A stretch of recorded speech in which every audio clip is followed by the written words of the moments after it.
How is it possible for a TV show to go from unwatchable in its first 2 seasons to being pretty perfect in its third and final season? Sure, there's still flaws, of course, and it could have used a higher budget for more sets and screen time for beloved characters, but Star Trek Picard Season 3 is in a completely different league to the previous seasons. I started off watching Season 1 with an open mind, but I quickly came to realise that this was not Star Trek. Season 1 and 2 were plagued with frankly repulsive moments, like people shooting themselves, being sick, pulling out hair, smashing their heads with rocks, and beloved characters like 7 of 9 committing mass murder. But where I really started to hate the show was when I saw what they did to Ichib.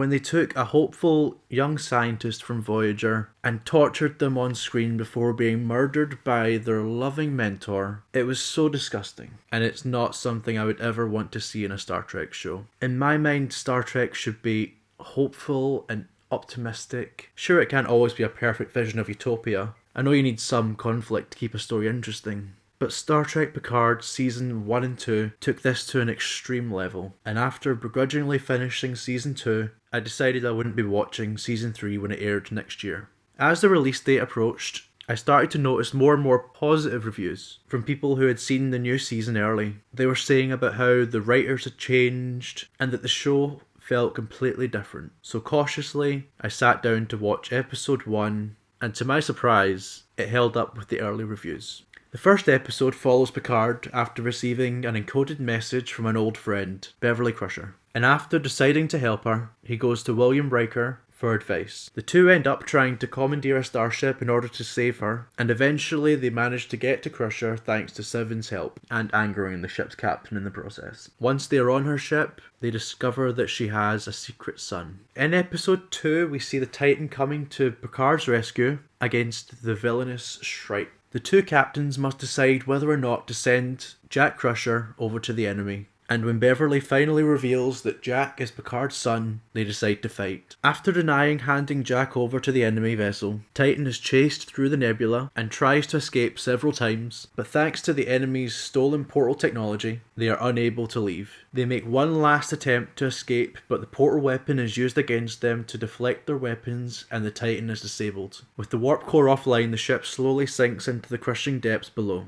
Apparently some people thought it was too far when Riker told Picard to remove himself from the bridge, or that he was clearly a changeling, but it didn't bother me that much. To me it felt appropriate in the moment when you consider the conversations the two were having about their kids, although it was fully Riker's responsibility since he was the captain, and he was the one who doomed them all. By this point I was getting pretty bored of the nebula, honestly. But this episode still had some great moments, like Beverly slowly realising that they were inside some sort of giant organism that was about to give birth, or the ending, which is one of, if not my favourite moment in the series. Those little alien squids really encapsulated the feeling of hopeful exploration, and that's how Star Trek should feel.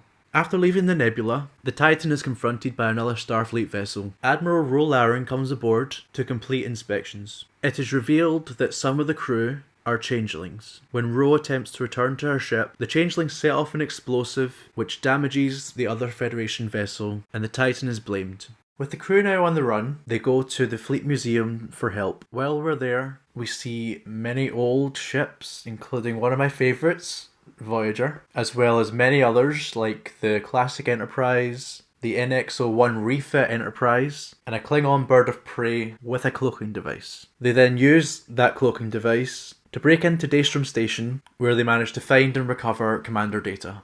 Episode 7, Vidic takes over the ship. Episode 8, Vidic dies, and Data is restored to his former self. Episode 9. This is where the story starts to get really good. And the true threat for the season is revealed, the Borg. I thought how they used the transporters was very clever and well set up. It brought the whole story together and made everything else make more sense. And at the very end, my emotions were pulled in two completely different directions. First off, Captain Shaw died, which I was pretty sad about. He was a really interesting and well developed character. But secondly, right after this scene, we return to the Fleet Museum and we get an incredible sequence with the Enterprise D, and ending with the old crew reunited with their old ship, and they warp back to Earth to resolve the Borg threat.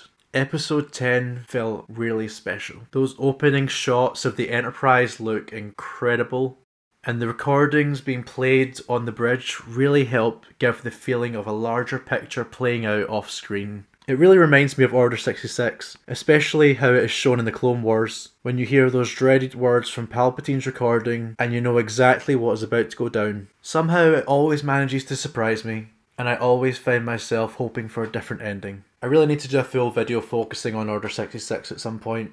It's such a brilliant moment in the Star Wars universe. But back to Picard. I really appreciate how this episode is divided into two locations, with the old crew at the Borg Cube and the new crew at Earth Space Dock.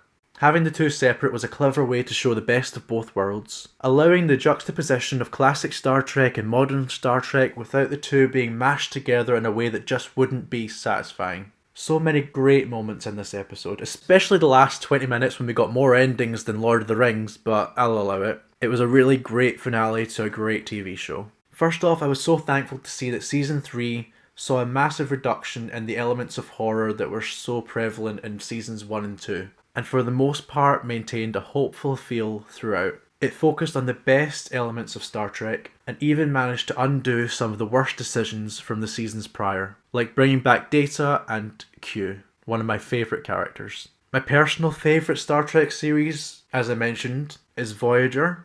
So when Seven and Tuvok and Voyager herself showed up in Picard, I practically leapt out of my seat. But it's not just a show filled with member berries and nostalgia. Picard Season 3 cleverly uses its legacy characters to reinforce and strengthen its new characters, often making them physically related or have some other major connection to something we already know. For example, Picard and his son, Geordi and his daughters, Seven and her captain, and several others. Having characters connect to people we are already familiar with allows us to understand them and create a bond with them faster than it would if they were set up individually.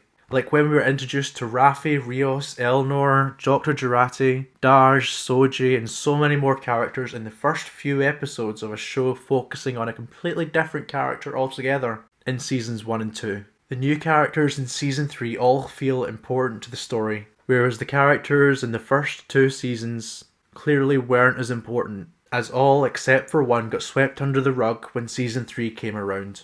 I think the weakest part of the season was the villain Vidic and the Shrike. She was menacing in her first few episodes, but towards the end, I found her to become less and less interesting, until she died and the Shrike was destroyed, only to be replaced with a completely different villain in the finale, which felt like a waste, honestly. From what I've seen, Picard Season 3 is widely considered to be a significant improvement over the previous seasons of the show.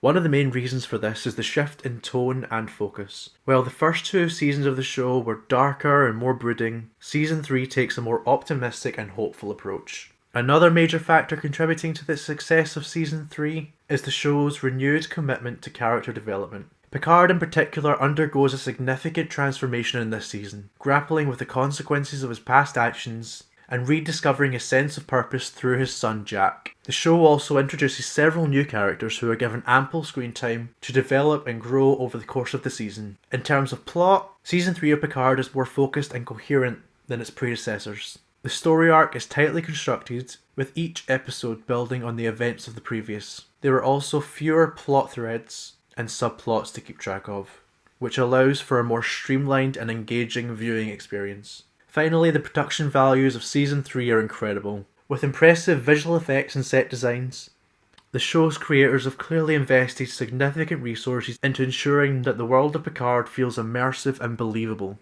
Overall, Season 3 of Picard represents a significant improvement over the previous seasons of the show. With its optimistic tone, strong character development, focused plot, impressive production values, it is a standout entry in the Star Trek franchise and a must-watch for fans of the series.